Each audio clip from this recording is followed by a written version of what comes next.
తమ్మిరెడ్డి ఈయన fast food centre ఉంది పాపం తిరుపతిలో. తమ్మిరెడ్డి ఆయన సోషల్ మీడియా వైఎస్ఆర్సీపీ. ఆయన ఎప్పుడో పోస్టులు పెట్టాడంట, ఎవరి మీదో లోకేష్ మీద పెట్టాడో, చంద్రబాబు మీద పెట్టాడో, లేకపోతే ఈ పెమ్మసాని కొత్తగా వచ్చాడు కదా, కొత్త పిచ్చోడు పొద్దురగడని బాగా డబ్బులు ఉండేవి వచ్చాడు. ఆయన అసలు ఏం మాట్లాడుతున్నాడు ఆయనకి అర్థం కాదు.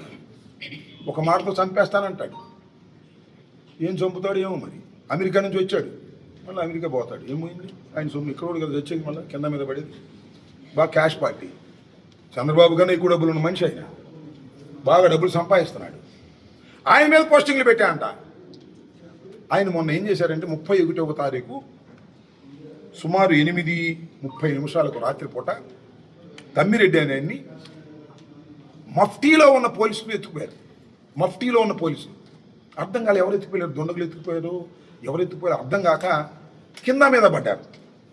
ఎవరో చెప్పారు రాత్రి 11కి వాళ్ళ కొడుకుకి వాళ్ళకి, అయ్యా మీ నాన్న మఫ్టీలో ఉన్న పోలీసులు ఎత్తుకుపోయారని. మఫ్టీలో ఉన్న పోలీసులో లేకపోతే దుండగులు లేకపోతే ఇంకెవరో అర్థం కాక ఒక కేసు పెట్టారు, మిస్సింగ్ కేసు రిజిస్టర్ చేశారు. ఆ తర్వాత 2వ తారీఖు నిన్న హైకోర్టులో ఒక హెబియస్ కార్పస్ పిటిషన్ వేశారు. అది నోటీస్ వెళ్ళింది. నోటీస్ అంతా ఎలక్ట్ అయ్యారు పోలీసులు. ఎలక్ట్ అయ్యి నిన్న సాయంత్రం లాలాపేట పోలీస్ స్టేషన్లో ఉన్నాడని తేల్చారు. తిరుపతిలో ఎత్తుకొచ్చి మఫ్టీలో సుమా డ్రెస్ వేసుకుని రాలా పోలీసులు, మఫ్టీలో తీసుకొచ్చి చితగ్గొట్టి హెబియస్ కార్పస్ పిటిషన్ వేసిన తర్వాత గత్యంతరం లేని పరిస్థితుల్లో నిన్న కోర్టులో ప్రొడ్యూస్ చేశారు. కోర్టులో ప్రొడ్యూస్ చేస్తే ఏమైంది తెలుసా?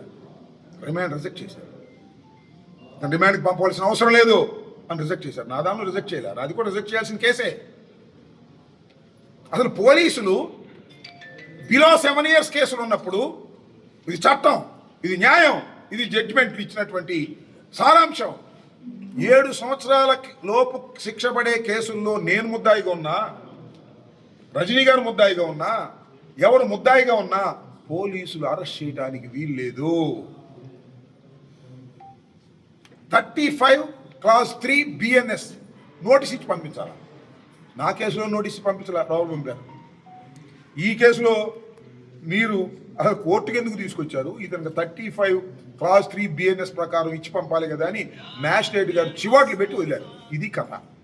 ఈ తమ్మిరెడ్డి అనే వ్యక్తిని సోషల్ మీడియాలో పోస్టింగ్లు పెట్టారని 8:30 రాత్రిపూట తీసుకొచ్చి మఫ్టీలో ఉన్న పోలీసులు చితగ్గొట్టి హెబియస్ కార్పస్ పిటిషన్ వేస్తే కోర్టులో ప్రొడ్యూస్ చేస్తే కోర్టు వారు ఆయన్ని విడుదల చేశారు. ఏంటండి ఇది? ఏం చేస్తున్నారు పోలీసులు రాష్ట్రంలో? మనుషులు కాపాడుతున్నారా, మనుషులు హింసిస్తున్నారా? పోలీసులో మీరు రౌడీదా? చట్టం ఉందా మీకు లేదా? ఐపీఎస్ ఆఫీసర్లు ఏం చేస్తున్నారు? ఇండియన్ పోలీస్ సర్వీస్ చంద్రబాబు గూడి కింద చేస్తున్నారా? అందరినీ కాదు సుమా, కొంతమంది. అందరు ఐపీఎస్ ఆఫీసర్లు అలా కాదు, కొంతమంది మాత్రమే. చాలా సిన్సియర్ ఆఫీసర్లు ఉన్నారు, వాళ్ళని అప్రిషియేట్ చేస్తే వాళ్ళకి ఏమైనా ఇబ్బంది ఏమో తెలియదు. నేను మీకు ఒకటి గుర్తు చేస్తా. గవర్నమెంట్ వచ్చినటువంటి 2 మాసాల్లోనే వంశీ ఉన్నాడు కదా, వంశీ ఇంటి మీద దాడి చేశారు వెంకట్రావు వాళ్ళు, గెలిచినటువంటి వాళ్ళు. ఒక పావుగంట దాడి చేశారు, 20 నిమిషాలు దాడి చేశారు. మరుక్షణం ఎస్పీ వచ్చాడు, మొత్తం కొట్టేశాడు, లాఠీ చార్జ్ చేసి మొత్తం పారిపోయారు. అప్పుడు ఎందుకు కొట్టారు? అప్పుడు ఎందుకు డిస్పర్స్ చేశారు? నా మీదకి వచ్చి ఎందుకు డిస్పర్స్ చేయలేదంటే అక్కడున్న పిహెచ్డి రామకృష్ణ ఐపీఎస్ ఆఫీసర్, వెన్నెముకున్న ఆఫీసర్, ఆయన ఇమీడియట్గా ఆర్డర్ ఇచ్చాడు. చట్ట ప్రకారం రూల్ ప్రకారం వెళ్తాడు తప్ప ముఖ్యమంత్రి చెప్పినా ప్రధానమంత్రి చెప్పినా వినడు. అందువల్ల అక్కడ గొడవ జరగకోకుండా కాపాడబడింది. ప్రభుత్వ పరువు ప్రతిష్టలు కూడా కాపాడబడ్డాయి. నా దగ్గర ఎస్పీ గారు 7 గంటల 20 నిమిషాలు ఎవరికి దొరకలా. ఆయన అజ్ఞాతంలో గెలిపాడు. నాకు అర్థం కాల. ఎంత పేరు వచ్చింది పోలీసులకి? చెడ్డ పేరు. ప్రభుత్వానికి ఎంత చెడ్డ పేరు వచ్చిందో చూడండి. తన గొయ్యి తాను తవ్వుకుంది ప్రభుత్వాన్ని కూడా ఈ సందర్భంగా మనం చేస్తున్నా. నేను అందరి పోలీస్ ఆఫీసర్లకి విజ్ఞప్తి చేస్తున్నా, ఒక విధంగా బ్యాడ్ పోలీస్ ఆఫీసర్లకి హెచ్చరిక చేస్తున్నా. ఇలాంటి ఆచరణ యోగ్యం చేసేటటువంటి తప్పుడు విధానాలను తమ్మిరెడ్డి లాంటి వాడిని తీసుకొచ్చి కొట్టడమో, కోర్టులో ప్రొడ్యూస్ చేయటమో, అంబట్రాంబాబు లాంటి సీనియర్ నాయకుడిని, ఏజ్లో ఉన్నవాడిని, మాజీ మంత్రిని ఇంటి మీద పడి కొడతంటే నోరు మూసు కూర్చుంటే మిమ్మల్ని వదిలిపెట్టమని కూడా మనం చేస్తున్నాం. మేం కాదు, చట్టం మిమ్మల్ని వదిలిపెట్టదు. గుర్తుపెట్టుకోండి ఐపీఎస్ ఆఫీసర్లు. మీరు ఐపీఎస్ ఆఫీసర్లు అంటే ఎంత నాణ్యత కలిగినటువంటి వారిగా ఉండాలి, లా అండ్ ఆర్డర్ని ఎంత చక్కగా కాపాడాలి.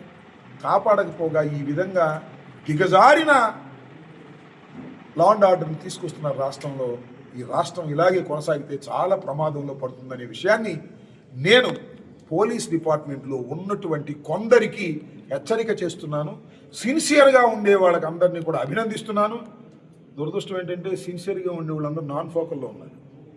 ఎవరు ఫోకల్లో లేరు. ఎస్పీలకి తక్కువ మంది ఉన్నారు అట్లాంటి వాళ్ళు. నాన్ ఫోకల్ ఎక్కడో మూలేస్తారు. ఎందుకంటే వాళ్ళు చెప్పినట్టు ఎదురు కాబట్టి. వాళ్ళందరినీ అప్రిషియేట్ చేస్తూ నేను ఒక్కటి మాత్రం చాలా స్పష్టంగా చెప్పదలుచుకున్నాను. ఈ రాష్ట్రంలో పోలీస్ వ్యవస్థను ఉపయోగించి వైఎస్ఆర్ కాంగ్రెస్ పార్టీ నాయకుల్ని వేధించాలనుకుంటే మీరు వేధించలేరు కదా. మరింత పట్టుదలగా వైఎస్ఆర్ కాంగ్రెస్ పార్టీ నాయకులు మేము పనిచేస్తాం. ఈ రాష్ట్రంలో ఉన్నటువంటి కూటమి ప్రభుత్వాన్ని ప్రజాస్వామ్యబద్ధంగా కూల్చేసి జగన్మోహన్ రెడ్డి గారిని అధికారంలో తీసుకొచ్చేందుకు అహర్నిశలు కృషి చేస్తాం. ఒక విధంగా చెప్పాలంటే ప్రాణాలకు తెగించి కూడా కృషి చేస్తాం. ఎందుకంటే మా ప్రాణాల మీద మీరు గురిపెట్టారు కాబట్టి ప్రాణాలకు తెగించి కూడా మేము కృషి చేస్తామని ఈ సందర్భంగా చెప్పదలుచుకున్నాను. మరొక్కసారి మాజీ మంత్రివర్యురాలు రజనీ గారిని ఆమె ధైర్యంగా ఉన్నందుకు, కేసులను ఎదుర్కొన్నందుకు ఆమెను అభినందిస్తున్నాను. అన్ని కష్టాల్లో ఉండి నేను కష్టకాలంలో ఉన్నప్పుడు నా కుటుంబానికి, నాకు ధైర్యాన్ని నూరిపోసినటువంటి వారికి నా హృదయపూర్వకమైన ధన్యవాదాలు మీ అందరి సమక్షంలో చెప్పదలుచుకున్నాను.